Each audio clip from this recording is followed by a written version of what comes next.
వెళ్ళారు. చంద్రబాబు నాయుడు గారు, పవన్ కళ్యాణ్ గారు సముద్రం కోత సంబంధించి 250 కోట్ల ప్రపోజల్ కలెక్టర్ గారు నిన్నే పంపించామని చెప్పి కూడా తెలియజేయడం జరిగింది. నిధులు వచ్చిన తర్వాత త్వరలోనే ఈ కోతను నివారించి మన ఉప్పాడిని, మన కోనపాపేట గ్రామాలని కాపాడుకోవడానికి ప్రయత్నం చేస్తా ఉన్నాం. ఎట్టి పరిస్థితుల్లోనే త్వరలోనే ఆ కార్యక్రమాలు పూర్తవుతాయని తెలియజేస్తూ, మరి ఎవరైతే సముద్రం వస్తున్నారో వారందరూ కూడా ఖాళీ చేసి మీకు అవసరమైతే రిహాబిలిటేషన్ ఎంఆర్ఓ గారు పెడతారు.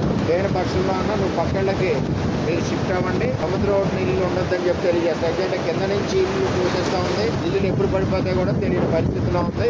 కోత గురైన వాళ్ళందరికీ కూడా కూటమి ప్రభుత్వంలో పట్టాలు ఇవ్వాలని చెప్పి మేము వర్కౌట్ చేస్తా ఉన్నాం. త్వరలోనే ఆ కార్యక్రమం కూడా చూస్తామని చెప్పి తెలియజేస్తాం.